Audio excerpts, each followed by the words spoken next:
देखिए, अभी मैं इतने लोगों से बार-बार कॉन्टैक्ट में रहता हूँ और कुछ इम्पोर्टेंट क्वेश्चन्स जो हैं वो हर एक बच्चे उसके दिमाग में होते हैं, वो सबसे पहले मैं आप लोगों से डिस्कस करना चाहूँगा, जो 10th बोर्ड, 12th बोर्ड सबके लिए काम आएगा। पहला डाउट ये होता है, जैसे मैं यहाँ पर अपने टैब में लिख के भी रखा हूँ, कि सर अभी नया टॉपिक पढ़ना चाहिए कि नहीं? पहली बात तो आपके पास नया टॉपिक आता कहाँ से?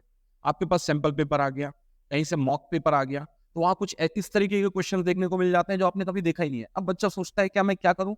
उसको पढ़ने लगूँ? नहीं, बिल्कुल नहीं पढ़ना है। 10 दिन की अब तैयारी केवल केवल आप लोगों के रिवीजन पे फोकस होनी चाहिए। कुछ भी नई चीज़ आप लोगों को बिल्कुल नहीं पढ़ना है। जो आप पढ़ लिए हैं, उससे मार्क्स इनकैश करना है। दूसरा डाउट मैंने देखा है बच्चों से कि अब हम ग्रुप डिस्कशन करें या ना करें? बच्चों के साथ बैठ के पढ़ना है या नहीं पढ़ना है?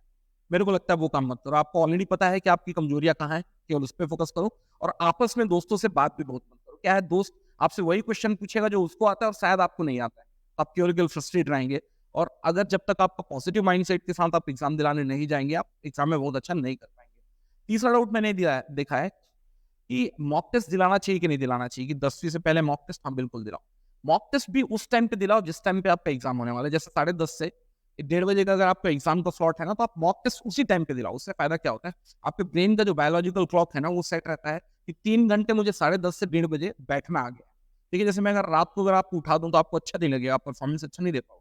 क्यों? क्योंकि वो आपका बायोलॉजिकल क्लॉक है कि आपको उस समय सोना है। तो आप आदत बना के जाओ ना कि 3 घंटे मेरे को उसी टाइम पे बैठना है जिस टाइम पे एग्ज़ाम हो रहा है, और एग्ज़ाम जो घर में दोगे ना मॉक टेस्ट, सामने घड़ी होना चाहिए, उसी पैटर्न में देना, कोई डिस्ट्रैक्शन नहीं, मम्मी-पापा को पहले से बोल के रखो कि मेरे को डिस्टर्ब बिल्कुल नहीं करना। अगला चीज़, मैं ये बोलूँगा कि सिलेबस का प्रिंट आउट आपके हाथ में होना बहुत ज़रूरी है। कोरोना के बाद ऐसे-ऐसे टॉपिक आप लोगों के सिलेबस से हट गए हैं, मतलब कि ऐसा कोई टीचर सोच भी नहीं सकता, ग्रेविटी हट गया है। अरे ग्रेविटी के कारण तो आप पृथ्वी में बैठे हो और मैं आप सामने सर को इंटरव्यू दे पा रहा हूँ। ग्रेविटी ही हट गया है, तो हट गया ना, अपने को वो नहीं पढ़ना। सबसे पहले भाई प्रिंट रखो अपने सिलेबस का कि ये चीज़ें नहीं पढ़नी तो नहीं पढ़नी, क्योंकि अब 10th के सिलेबस में कोरोना के कारण या 12th के सिलेबस में कोरोना के कारण हट गया है।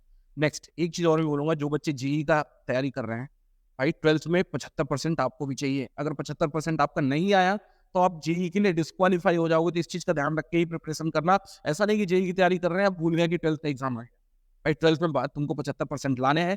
तुमको अभी भी पता है कि डेरिवेशंस वगैरह ढंग से नहीं करना आता, थ्योरी तुमको ढंग से लिखना नहीं आता, क्योंकि तुमने अभी तक एमसीक्यूज़ के फॉर्म में ही आंसर लिखे हैं। भाई ध्यान रखना, तैयारी कर लो कि कम से कम 80% आए, तो ऑन एवरेज आपको 75 आ जाएगा। कई बार मैंने देखा है, अच्छे-अच्छे बच्चे जेईई में अच्छा रैंक लाए हैं, लेकिन 12th में 75% नहीं लाए हैं, उसके कारण डिस्क्वालीफाई हो गए। अगला, प्लानिंग बहुत इंपॉर्टेंट है। प्लानिंग ऐसा करो कि जैसे अगर कोई बंदा मैथ्स स्ट्रीम का है 12th में, फिजिक्स, केमिस्ट्री और मैथमेटिक्स है, तो पहले ये देखो कि किस सब्जेक्ट में आपको कितना टाइम मिला है। उसके हिसाब से अभी से प्लान करके चलो कि उसमें ज़्यादा टाइम था, तो उस समय हम मैनेज कर लेंगे। इसमें कम टाइम है, तो पैरेलल हमको ये सब्जेक्ट थोड़ा-थोड़ा पढ़ते रहना है। ये चीज़ें अगर प्लान करके नहीं चलोगे, तो उस समय आप लोग चीज़ों को मैनेज नहीं कर पाओगे। प्लानिंग जो है वो बहुत इंपॉर्टेंट हो जाती है। नेक्स्ट है नो लाइट्स, नाइट में कोई भी लेट तक मत सोओ। मुझे लगता है कि आप अपना बेस्ट तभी दे पाओगे जब हेल्दी रहोगे। और अगर आप इस बीच में बहुत ज़्यादा पढ़ने के चक्कर में, बहुत ज़्यादा एक्स्ट्रा बर्डन लेने के चक्कर में अगर लेट नाइट स्लीप करेंगे, सबसे बड़ी दिक्कत आएगी कि उस दिन आप फिजिकली फिट नहीं रहेंगे। मुझे नहीं लगता कि आप अपना बेस्ट दे पाएँगे। नेक्स्ट, एग्ज़ाम खोलने के टाइम पे मैं बस एक ट्रिक दूँगा, लास्ट ट्रिक ये होगा, एग्ज़ाम का जैसे ही पेपर तुम्हारे दिमाग में आता है, आया ना हाथ में, तुम फटाफट लिखने की कोशिश मत करो। 10 मिनट केवल ये एनालाइज़ करो कि तुम्हारा पेपर 3 घंटे में हो पाएगा या नहीं। अगर नहीं हो पाएगा, तो हर एक क्वेश्चन्स को बहुत लंबा-चौड़ा लिखने की कोशिश मत करो। क्यों? अगर तुम 80 में से 60 अटेम्प्ट करते हो, तो तुम्हारी उल्टी गिनती तो 60 से स्टार्ट होगी। भाई अगर तुमने 60 अटेम्प्ट किया, तो 62 तो नहीं आ सकते तुम्हारे।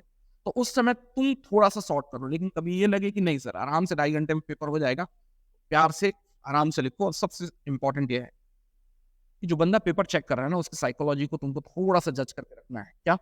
वो बंदा शुरू के आधे घंटे में ये जज कर लेगा कि तुम्हारे पेपर में अच्छे नंबर देने हैं या नहीं देने हैं। तो जो क्वेश्चंस तुमको अच्छे से आते हैं वो पहले रखो, और सबसे इम्पोर्टेंट है साफ-सुथरा लिखो शुरू के 2 से 3 में। और वैसे ही अगर मैं मैथ्स में बोलूँगा, मैथ्स में important topic Heights and distance हमेशा आता है 10th में, ट्रिग्नोमेट्री बहुत इम्पोर्टेंट रहा है, लेकिन कुछ इम्पोर्टेंट और आसान टॉपिक जिससे मार्क्स ज़्यादा आते हैं, लीनियर अलजेब्रा हो गया या फिर लीनियर इक्वेशन हो गया, क्वाड्रेटिक इक्वेशन हो गया, इसको पढ़ के जाएँ। और बहुत ज़्यादा न्यूमेरिकल ओरिएंटेड मुझे नहीं लगता कि सीबीएसई इस साल होने वाला है। तो जस्ट फोकस ऑन। के बाद यार फिजिक्स में बच्चे किस तरह की तैयारी रखे हैं, फिजिक्स में क्या कुछ खास टॉपिक हैं? नहीं, फिजिक्स में देखिए वेटेज का डिस्ट्रीब्यूशन लगभग-लगभग बराबर रहता है। मतलब कि मैं ये नहीं बोल सकता कि ये टॉपिक पढ़ के जाओ, ये टॉपिक छोड़ के आओ। लेकिन अभी मैं देख रहा हूँ कि बच्चे जब से कॉम्पिटिटिव एग्जामिनेशन की तैयारी करने लगे हैं, उनको ये लगता है कि न्यूमेरिकल का पार्ट ज़्यादा आएगा, लेकिन सीबीएसई न्यूमेरिकल का पार्ट ज़्यादा नहीं रखती, जैसा मैं समझ पा रहा हूँ। मेरे को यही सजेशन होगा कि जो आप थ्योरी कर चुके हो करो, लेकिन सबसे इंपॉर्टेंट है डेरिवेशन। डेरिवेशंस को बार बार करो, जिससे कल के दिन आपकी कोई भी मिस्टेक होने के चांसेस कम से कम। जैसे कि हम सीबीएसई के बारे में बताया, आज सी बोर्ड के बच्चे भी बिल्कुल बिल्कुल बिल्कुल, मैंने ये जो अभी मैं जो लिख रहा था, मैं इसलिए लिख रहा था कि कम से कम टाइम पे आपका कम से कम समय बर्बाद करके ज्यादा से ज्यादा इन्फॉर्मेशन। तो जो मैंने बताया है वो बोर्ड एग्जाम के लिए बताया, चाहे वो 10th बोर्ड हो, चाहे वो 10th बोर्ड हो, चाहे वो सीजी बोर्ड हो या सीबीएसई बोर्ड हो। अब तो मेरे बच्चे कर्नाटका के भी है, केरला के भी है, और इवन मैं क्या बोलूँ तेलंगाना और आंध्र प्रदेश अलग हो गया, वहाँ के भी, वहाँ के बच्चों को भी मैं सेम सजेस्ट करता हूँ। मतलब कि मैंने जो आपको कॉमन इन्फॉर्मेशन दिया है वो कोई सा भी बोर्ड डिपेंडेंट नहीं है, वो सबके लिए कॉमन।